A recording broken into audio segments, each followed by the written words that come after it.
तो यही तीन स्थान,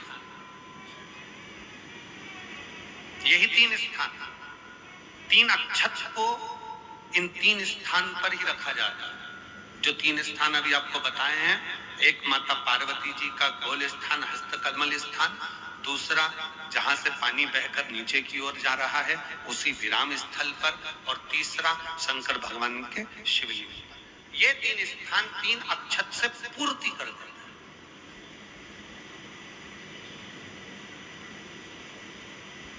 जैसे प्रदोष के दिन, प्रदोष काल में जलाया गया दीप, प्रज्वलित करा गया दीप 5 स्थान पर फल देता है। कितने स्थान पर फल देता है? 5 स्थान पर। आप में से कितने लोग हैं जो प्रदोष के दिन दीप लगाने मंदिर जाते हैं या शंकर जी के मंदिर पहुंचते हैं? बहुत बहुत प्रणाम आपको, साधुता जानना चाहिए।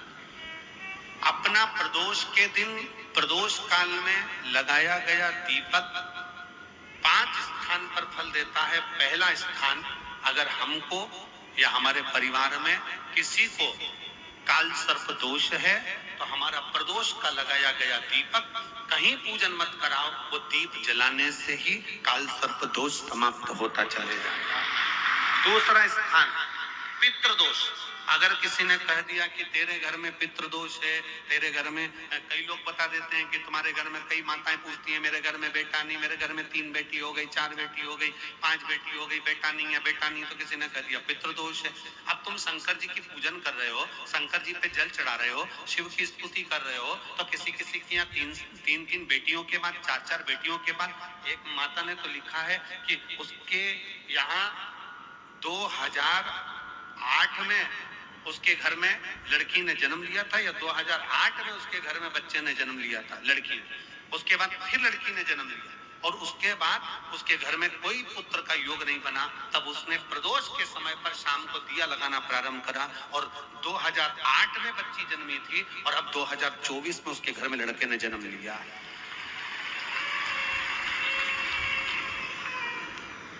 2024 में उसके घर में पुत्र ने जन्म लिया। वो बेटी होगी यहाँ पर कहीं ना कहीं, जिसके घर में बेटे, पहले की लड़की हुई, फिर 2 जुड़वा लड़की हुई, जुड़वा लड़की में से एक लड़की शांत हो गई, फिर आखिरी में बच्ची के कारण संतान प्राप्ति का योग नहीं बना। आखिरी में उसने फिर पुनः भगवान शंकर के प्रदोष काल में दीप जलाना प्रारंभ कर।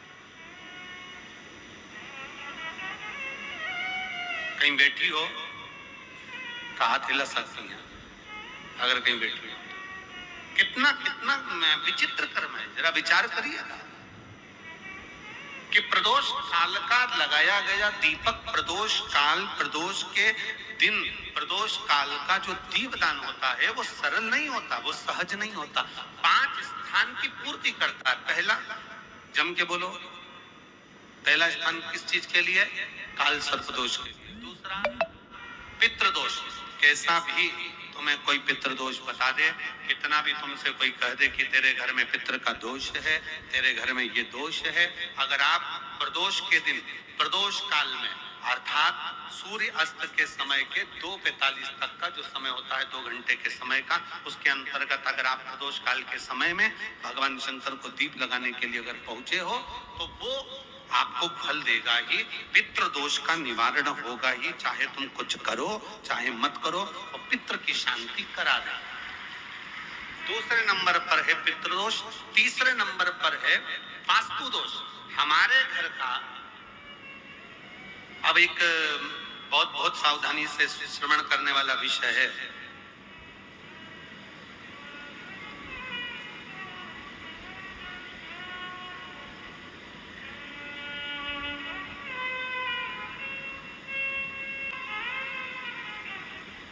यदि वंश की वृद्धि नहीं है, 30 वर्ष शादी के हो गए, 40 वर्ष शादी के हो गए और औलाद है ही नहीं, डॉक्टर ने भी हाथ नीचे कर दिया, टेस्ट पे भी करवाया, IVF करवाया, सब कुछ तुमने करवा लिया, तो भी औलाद नहीं है, तब आखिरी में एक काम चालू करो, प्रदोष का दिन दोनों पति पत्नी व्रत चालू कर दो प्रदोष का, और प्रदोष काल में शाम के समय जाकर एक ही दिए में दो लंबी बाती जानते हो ना, रुई की लंबी कपास की बाती दो, और दोनों बाती एक ही दिए में रखकर पति पत्नी दोनों उसको प्रज्वलित करना प्रारंभ करें, बाबा संतान देकर ही रहेगा, औलाद आएगी ही। दीप की जो बाती में अंतर आ जाता है, एक गोल बाती में और लंबी बाती में अंतर आता है, बहुत अंतर आता है। पितरों के लिए गोल बाती का प्रयोग बहुत कम होता है महाराज, देवी जी के लिए, माता रानी के लिए, जगत जननी के लिए गोल बाती का प्रयोग बहुत कम होता है महाराज, ध्यान रखिएगा। एक पितर के लिए, एक जगत जननी जगदम्बा दुर्गा भवानी के लिए गोल बाती का प्रयोग कम होता है, लंबी बाती का प्रयोग ज्यादा। क्यों? क्योंकि हमारे घर की कुल देवी और हमारे घर के पितर हमारे वंश की वृद्धि करें, इसलिए लंबी बाती रखी जाती है, जिससे हमारा वंश बहुत लंबा चले, बहुत उन्नति की ओर बढ़े, इसलिए लंबी बाती का प्रयोग किया। शिव महापुराण की कथा कहती है 5 जगह पर हमारा जलाया गया एक दीप जो प्रदोष के दिन प्रदोष काल में लगाया जाता है, 5 जगह पर भारी पड़ता है। पहले नंबर पर जम के बोलते जाओ, काल सर्पदोष। दूसरे नंबर पर पितृदोष। तीसरे नंबर पर घर का वास्तु दोष। हमारे घर में कितना भी वास्तु दोष है, कोई ने कह दिया यहाँ बाथरूम नहीं बनना थी, यहाँ पर शौचालय नहीं बनना था, यहाँ सीढ़ी नहीं बनना थी, वो सीढ़ी वहां बनना थी, ये सीढ़ी वहां बनना थी, तुम पूरा घर तोड़वा के देख लो, उसके बाद में जैसा वास्तु वाले वैसा करा कर देख लो, उसके बाद भी तुमको शांति नहीं मिले तो समझ लेना कि तुम्हारे घर में वास्तु दोष तो तुमने दिखाकर समाप्त कर लिया, फिर भी वो समाप्त नहीं हो रहा, तो प्रदोष काल का लगाया गया प्रदोष के समय का दिया आखिरी में वास्तु दोष को भी समाप्त कर देता है और उसमें भी फल प्रदान करता है। काल सर्प दोष, पितृदोष, वास्तु दोष। चौथे नंबर पर 1 रुपया कमाया, 1.25 रुपए खर्च हुआ, पैसा आया गया, ये चौथे नंबर का। व्यापार में थोड़े दिन दुकान अच्छी चली, थोड़े दिन बैठ गए, थोड़े दिन काम चला, थोड़े दिन बैठ गए, गाड़ी चली थोड़े दिन फिर बैठ गए, अर्थात हमारी फैक्ट्री थोड़े दिन चली फिर बैठ गए, कहीं ना कहीं तकलीफ, थोड़े दिन खाते थोड़े दिन रोते वाला चल रहा है। तो प्रदोष काल का, प्रदोष के समय का दिया इस दुख को समाप्त कर कर रेगुलर एक जैसी सांझी, एक जैसी लक्ष्मी की वृद्धि करते चले प्रदोष काल का। और 5वें नंबर का प्रदोष काल का दिया, प्रदोष समय का दिया 5वें नंबर पर रोग का निवारण, रोग निवारण।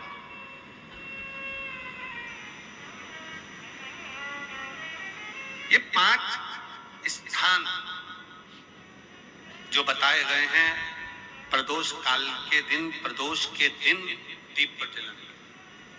और अब की बार की जो शिवरात्रि आ रही है, बाबा देवाधिदेव महादेव की बड़ी कृपा है उस पर, बहुत करुणा। 25 तारीख को प्रदोष और 26 तारीख को शिवरात्रि। अब जरा प्रदोष के पर्यांत की, प्रदोष के बाद की बिल्कुल लगी हुई पीठ से जो शिवरात्रि होती है, वो शिवरात्रि अगर उस शिवरात्रि का व्रत, साधना, तप, भजन, संसार का मनुष्य कर लेता है तो जिंदगी में उसने कोई व्रत किए ना किए हो, अगर एक व्रत शिवरात्रि का, प्रदोष की पीठ से लगी हुई शिवरात्रि का अगर कर लेता है तो उसको पूरे जीवन के व्रत का पुण्य फल प्राप्त हो। एक व्रत शिवरात्रि का प्रदोष पर्यंत की, अर्थात प्रदोष की पीठ से जुड़ी हुई। अब अगर आप कोई ब्राह्मण से, अगर कोई विद्वज्जन से, कोई पंडित जी से आप पूछेंगे प्रदोष कितनी बजे लग रहा है, वो बताएंगे प्रदोष लगने के बाद प्रदोष कब समाप्त हो रहा है, तो जिस दिन 26 तारीख हो रही है उसमें लगाया, दोनों की पीठ मिल रही, दोनों।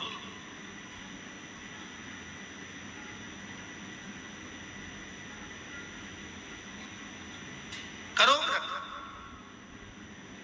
आपने कितनी भी एकादशी के व्रत करे हो, कितनी भी द्वादशी के व्रत करे हो, कितनी भी चतुर्थी व्रत करे हो, कितनी भी तीज व्रत करे हो, कितनी भी अष्टमी का व्रत करा हो, कितनी भी नवरात्रि के व्रत करा हो, कितनी भी तीज का व्रत करा हो, चाहे दुनिया के कितने भी व्रत आपने करे हो, अगर आपने एक महाशिवरात्रि का व्रत नहीं करा तो कोई व्रत का पुण्य फल आपके खाते के अंतर्गत आ नहीं पाता। शिवरात्रि के व्रत की इतनी मूलता है, पर एक निवेदन है, अगर कोई बुजुर्ग है, कोई बीमार है, कोई बूढ़ा व्यक्ति है, बहुत बीमार है, तो उसको निवेदन है, आप व्रत ये नहीं कि 24 घंटे का करो, आप व्रत 2 घंटे का कर लो, 1.5 घंटे का कर लो, 1 घंटे का कर लो, 15 मिनट का करो, पर निवेदन है कि जो बीमार व्यक्ति है वो आधे घंटे, 1 घंटा, 2 घंटा, 6 घंटा, 15 मिनट पर शंकर की शिवरात्रि का व्रत ये विचार कर कर करना, बहू बेटा नाते रिश्ते सबको कह देना, कोई बीमार व्यक्ति है ना वो भी कह दे कि देख बेटा मेरा व्रत है, तो घर के लोग कहेंगे पापा आपकी तबीयत खराब, मम्मी आपकी तबीयत खराब, दादी आपकी तबीयत खराब, आप व्रत कैसे कर रही हो, बच्चे की व्रत, बच्चा कैसे व्रत कर रहा है, तो कह देना मेरा 2 घंटे का व्रत है, 2 घंटे मैं बाबा का नाम लेकर जल चढ़ाकर जल का आचमन कर कर मेरे बाबा की भक्ति कर लूं 2 घंटे की, मेरा व्रत पूर्ण हो जाएगा। मैं व्रत कर रहा हूं,